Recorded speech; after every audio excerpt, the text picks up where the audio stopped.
இங்க பழனி வீட்டுக்கு வந்த உடனே, இங்க முத்துவேலுக்கும், சத்யவேலுக்கும் சந்தோஷம் தாங்கல. ஒரு வழியா அந்த பாண்டியன்கிட்டேருந்து நம்ம தம்பிய பிரிச்சுட்டோம். இப்போ இவன் நம்ம வீட்டுக்கு வந்துட்டான். அந்த பாண்டியனுக்கு இங்க இருக்கிற விஷயம்லாம் அங்க போறதுக்கு முதல் ஸ்பையே நம்ம தம்பி தான். அதனால இனிமே கவலையே இல்லடா சத்யவேலு அப்படின்னு முத்துவேல் சொல்ல, ஆமாண்ணே நானும் நெறைய வாட்டி யோசிச்சிருக்கேன். இங்க நடக்கிற ஒரு விஷயம், இங்க பேசுற ஒரு சில விஷயம் எப்படி அங்க போகுதுன்னு. இங்க நடக்கிற விஷயத்த நம்ம ஆத்தா கேட்டுடுது. ஆத்தா பழனிட்ட சொல்லுது. பழனி இங்கேயும் அங்கேயும் மாறி மாறி நடக்கிற விஷயத்த எல்லாத்தையும் கொண்டு போய் அந்த பாண்டியன்ட்ட சொல்லிடுறான். இனி பழனி அந்த வீட்டுக்கு போக மாட்டான். அங்க ஏதோ நடந்திருக்குண்ணே. அதனாலதான் பழனி பேக்க தூக்கிட்டு இங்க வந்திருக்கான். எப்படியோண்ணே, நாம நினைச்ச மாரி பழனி இனிமே அங்க போகாம இருந்தா நமக்கு நல்லது தானே அப்படின்னு சத்யவேல் சொல்றாரு. போமாட்டான்டா. ஆத்தா தான் சொல்லுதுல. ஆத்தா ஏதோ பண்ணியிருக்கு. அதனால தான் பழனி இங்க வந்திருக்கான். சரி அவனுக்கு ஆத்தா சொன்ன மாரி நம்ம புரோக்கர கூப்பிட்டு ஒரு 4, 5 பொண்ணு பார்க்க சொல்லு அப்படின்னு சொல்றாங்க. சத்யவேலும், சரிங்கண்ணே நான் பார்த்துறேண்ணே அப்படின்னு சொல்லிட்டு இங்க புரோக்கர் கூப்பிட்டு பேசுறாரு. புரோக்கர கூப்பிட்டு இது மாரி என் தம்பி கல்யாணம் பண்ணணும். வயசு 45 ஆகுது. நல்ல பணக்கார வீட்டு பொண்ணா முடிஞ்சா பாரு அப்படின்னு சொல்றாங்க. ஐயா உங்களுக்கு தெரியாத ஒண்ணும் இல்ல. படிக்கல. வயசு 45 ஆகுது. இப்ப போய் அவருக்கு எப்படிய்யா அப்படி பார்க்க முடியும்? யோவ்!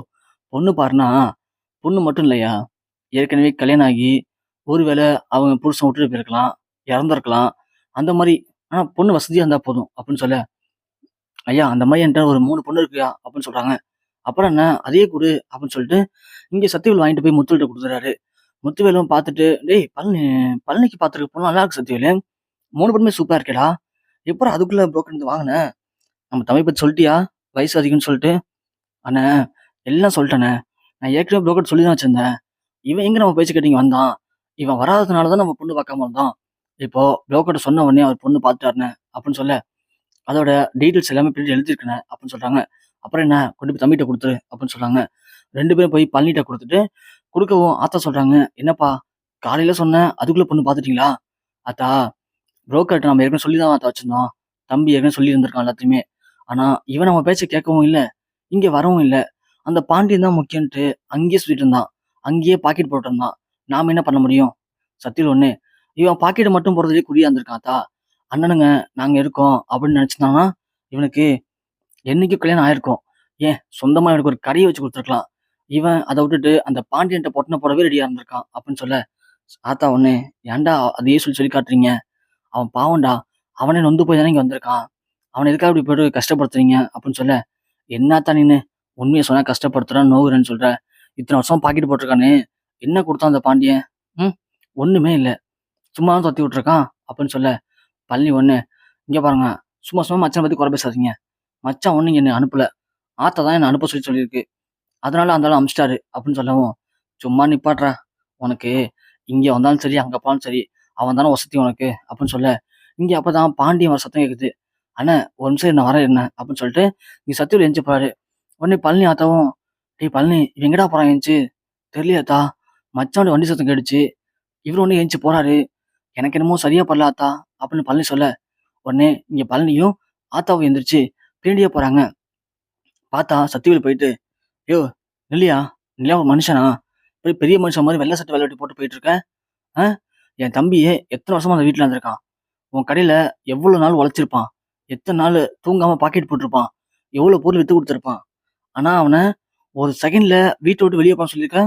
சரி வீட்டை விட்டு வெளியே போக சொன்னீங்க. ஓகே. ஆனா இத்தனை நாள் உன் கடையில வேலை பார்த்தானே, அதுக்கு என்னாச்சு? அதுக்கான சம்பளம் எங்க? சொத்து எங்க? சொல்லப்போனா அந்த கடையை நீ அவன்கிட்ட கொடுக்கணுயா. அந்த அளவுக்கு அந்த கடைக்கு உழைச்சிருக்கான் அவன். அவனுக்கு கேட்க ஆள் இல்லன்னு நினைச்சுக்கிட்டு அவனை வீட்டை விட்டு வெளியே போக சொல்லியிருக்க. இங்க பாரு எனக்கு தெரியாது. இப்ப என் தம்பி கிட்டத்தட்ட ஒரு வயசுல இருந்து 43 வருஷம் உழைச்சிருக்கான். இந்த 43 வருஷத்துக்கும் சம்பளத்தை போட்டு எனக்கு அமௌண்ட் இப்பயே செட்டில் பண்றேன். இல்லன்னு வச்சுக்கேன் உன்னை உண்டுலன்னு பண்ணிடுவேன் அப்படின்னு இங்க சத்தியல் பேச பள்ளி வந்துடுறாரு. அண்ணன் என்னடா பேசுற? உனக்கு என்ன புத்தி கெட்டு மழுகி போச்சா? இங்க பாரு தேவையில்லாத பிரச்சனை பண்ணாத. மச்சான் ஒண்ணு என்னை வீட்டு விட்டு வெளியே அனுப்பல. நானா தான் எங்க அண்ணனுங்க வீட்டுக்கு போன்னு சொல்லிட்டு வந்திருக்கேன். நீ எதுக்கு இப்ப தேவையில்லாம மச்சான்ட்ட பிரச்சனை பண்ற? டேய் நீ அவன் வந்தா என்ன? அவன் உன்னை அமிச்சா என்னடா? நீ அந்த கடையில வேலை பார்த்திருக்கல. 43 வருஷம் வேலை பார்த்திருக்க. அதுக்கான சம்பளம் எங்க? சம்பளத்தை வாங்க முறை. யோ நீ பெரிய மனுஷன் தான்யா. நீ ரோசக்காரனாச்சே. சம்பளத்தை கூடிய முறை. இல்ல அவனுக்கு சேர வேண்டிய சொத்தை கூடிய முறை. 43 நிமிஷம் வச்சிருக்காயா. நீ இந்த நிலைமைக்கு வந்தது காரணமே அவன் தான் அப்படின்னு நீங்க சத்தியவேலு வாய்க்கு வந்தபடி பேசுறாரு. கோமதி வந்துடுறாங்க. பாண்டிய உடனே, "என்னடா என்ன காலையிலேயே பிரச்சனை பண்ண போறீங்களா?" அப்படின்னு சொல்ல, கோமதி வந்து, "ஏங்க இவங்களுக்கெல்லாம் என்னங்க பேச்சுவார்த்தை உங்களுக்கு? வேணும்னு பிரச்சனை பண்ற மாரி பேசுறானுங்க. நீங்க வாங்க" அப்படின்னு சொல்லிட்டு பாண்டியன இழுத்துட்டு போறாரு. உடனே முத்து வந்து சத்தியவேலு கேட்குறாங்க, "சத்தியவேலு ஏன்டா இப்ப அவன்ட்ட போய் பிரச்சனை பண்ணிட்டு இருக்க? அதான் ஆத்தா சொல்லுதுல்ல, ஆத்தா தான் அழைச்சிட்டு வந்திருக்கு பழனிய இங்க. இருக்கட்டும்ண்ணே, தம்பி 43 வருஷமா உழைச்சிருக்கான்ல, அதுக்கு என்ன ஆச்சுண்ணே காசுலாம்?" அப்படின்னு கேட்க, இங்க முத்துல ஒண்ணு, "வேணாம் சத்தியவேலு, விடு பிரச்சனை பண்ணாத" அப்படின்னு சொல்றாங்க. ஆத்தா உடனே, "டேய் சத்தியவேலு, நீ பேசுறதெல்லாம் சரியாடா? ஏன்டா அவன புள்ள மாரி வளர்த்துருக்கான். அப்படி இருக்கும்போது அவன் எதுவும் பண்ண மாட்டேன்னு சொன்னானாடா? அவன் கல்யாணம் பண்ண வைக்கவே ரெடியானடா இருந்தாரு அவரு. ஆனா நீ தானடா கல்யாணத்த கெடுத்தீங்க.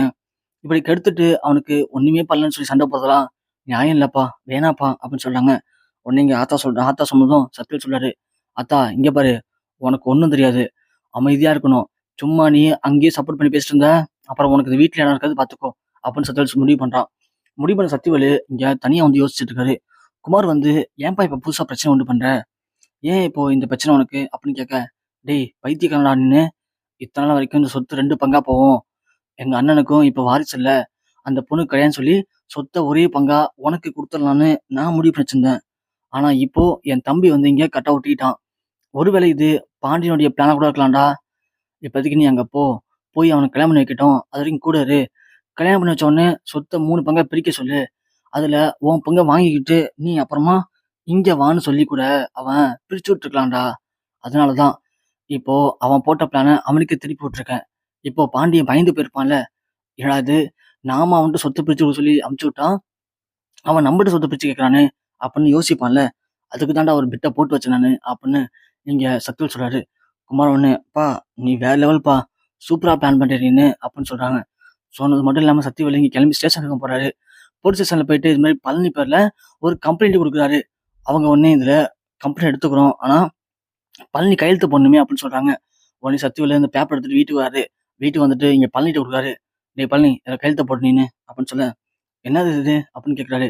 "ஏன் என்னன்னு சொன்னா கையெழுத்து போடுவியா? அந்த பாண்டியன் பொட்டன போடும்போது எல்லாம் சொல்லியா பொட்டனம் போட சொன்ன உடனே?" "இல்ல இல்ல பொட்டணத்த போடுனா பொட்டணத்த போட்டல. அப்புறம் என்ன இங்க வந்து கேள்வி கேட்குற? கையெழுத்த போடுறா" அப்படின்னு சொல்ல, இங்க ஒண்ணு பழனி, "அதெல்லாம் முடியாதுண்ணே. நீ என்னன்னு சொல்ல கையெழுத்த போடுறேன்" அப்படின்னு சொல்ல, "டேய் கையெழுத்த போடுனா போடு. தேவையில்லாம பிரச்சனை பண்ணிட்டு இருக்காத. அப்புறம் என்ட்ட அடி வாங்கிடுவ" அப்படின்னு சொல்றாங்க. ஆத்தா வந்துடுறாங்க. "என்னடா சத்தியவேலு, ஏன் இப்ப நீ அவன மிரட்டிட்டு இருக்க? என்னது அது? என்னன்னு சொன்னா என்ன பிரச்சனை உனக்கு இப்போ?" அப்படின்னு கேட்கறாங்க.